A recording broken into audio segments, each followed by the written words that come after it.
And what I wanted to talk to you about is, as I said, not so much about the future, because I find it very hard to predict the future in general and in particular about Turkey.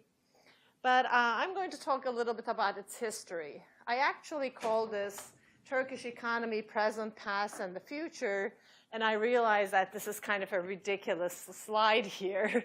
You know, I can't possibly be talking about such an ambitious topic in 10 minutes. But I will show you a bunch of graphs, basically. And I will try to tell you a story with a bunch of graphs. Some of this is going to be very familiar to you. For example, if I show you, let's start with this one. This is GDP in 2013. And it has the GDP level of many countries in Western Europe. This is a really good data set that compares the data on the same currency level across different countries. And Turkey ranks 6th in this ranking. And this kind of a ranking is familiar to many of you, I'm sure. And it's often used as a bragging point by politicians or even economists, as that Turkey has a very large economy, which is clearly true.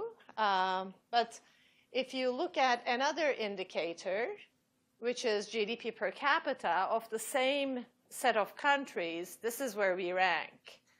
We are the poorest among the same set that I showed you previously. So the fact that we have a very large GDP just stems from the fact that we have a large population. When you divide numbers by the number of people in a country, we are unfortunately kind of poor still. This is the present. As I said, my first slide, it's the present, past, and the future that I wanted to touch upon a little bit. So how about the past? How have we progressed? Now, this is also a graph that people often put up for a given country.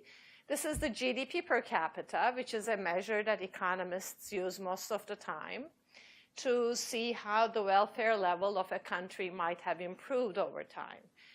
This shows improvement, obviously, but if you look at the numbers on the vertical axis, they go up from about $1,000 to $10,000. It's kind of hard to judge whether or not this has been great progress or not. So I think one way of trying to judge progress is to compare it with some other countries. Now, it's always kind of complicated which other countries you choose to compare things with. So in the next slide, I'm going to show you just Spain, UK, Greece, and Turkey.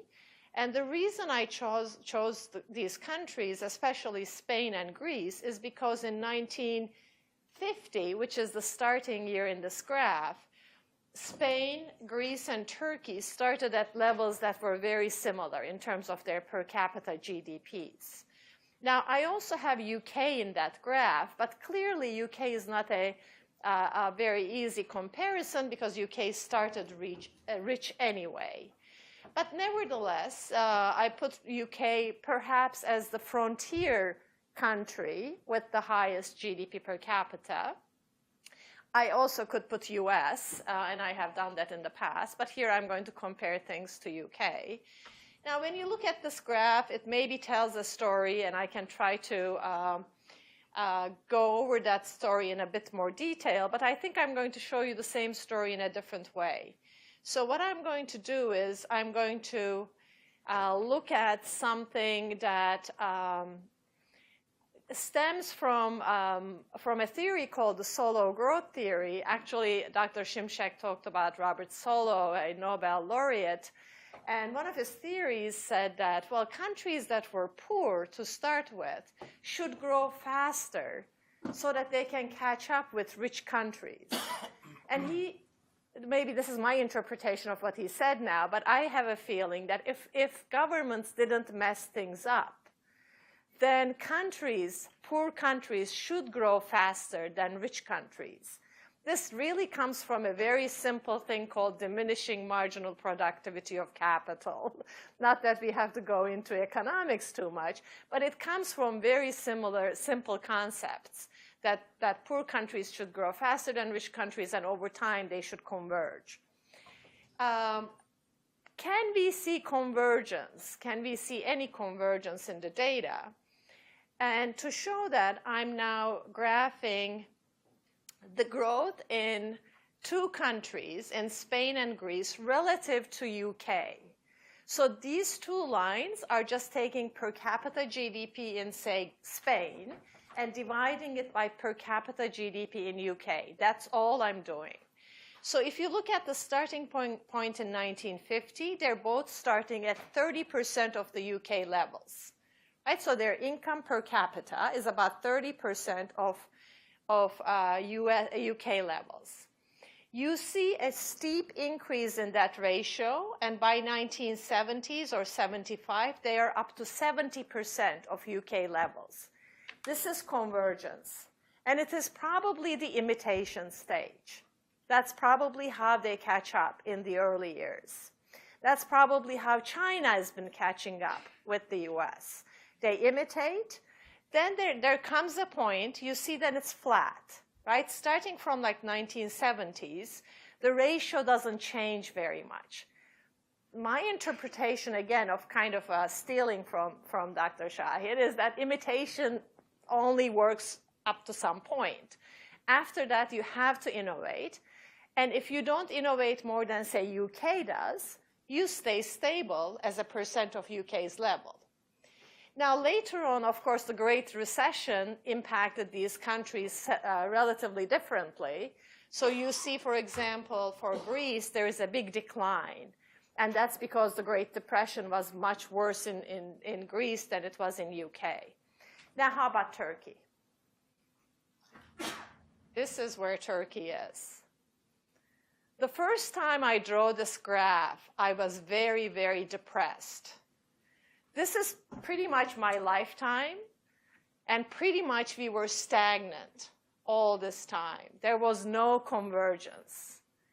And interestingly, the early periods, which, you know, most Turkish scholars, when they look at the Turkish data of the 1950s, 60s, up to 70s, they say that it was a very high growth period. Yes, it was a high growth period, but it wasn't as high as it was in Spain or in Greece even. So we missed the boat. We couldn't catch up. Between 1950 and 1975, when Greece and Spain was able to catch up with UK, we couldn't. And ever since then, we are still about 20 to 30% of UK levels. Another kind of depressing thing in the Turkish data is, you know, there are periods where we seem to be going up, we seem to be doing well, and in fact, that also applies to the period between 2000 and 2010. But then something bad happens and it goes away. So that's why it's also kind of depressing to think about the future. Here's another set of countries that I'm going to compare things with, and this is the missed countries. I gave a presentation last year, and I included this MIST term because it was the inventor of the BRICS acronym who came up with MIST. It's Mexico, Indonesia, South Korea, and Turkey. And they were saying that these countries had a lot of potential for global investment. I don't know what they're saying these days, but I thought it would be a good comparison to show how these countries have been doing over time. This is, again, starting from 1950s. The white line is Turkey. The orange line is South Korea. I think it would have been possible to be like South Korea. That is what convergence is. They started poor, they did right economic reforms, and they grew. That's what should happen in a fluid, real economy that is not hampered by bad policy. Let me show you also just a little bit of data comparing the growth rates of MIST, BRICS, and some developed nations. This is between 2000 and 2013. And in this graph, you know, Turkey is doing fine, better than the developed world, but in a way it should do better than the developed world because we are poor, we should be growing faster.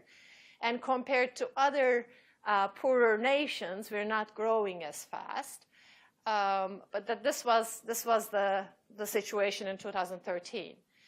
Now, how about the future? The concerns about the future include things about the political situation in Turkey, and whether or not the economic reforms in Turkey will continue.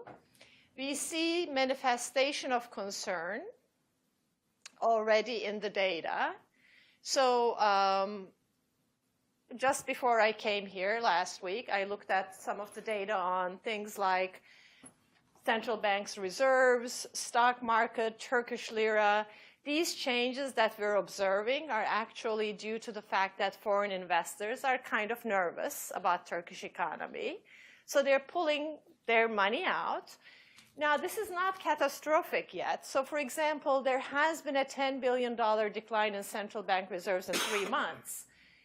But amazingly, the Central Bank of Turkey, starting from 2000 on, has accumulated a very large amount of foreign reserves. It's about $130 billion. So yes, it went down 10 billion, but we could be okay if it doesn't keep going down, because we have large reserves.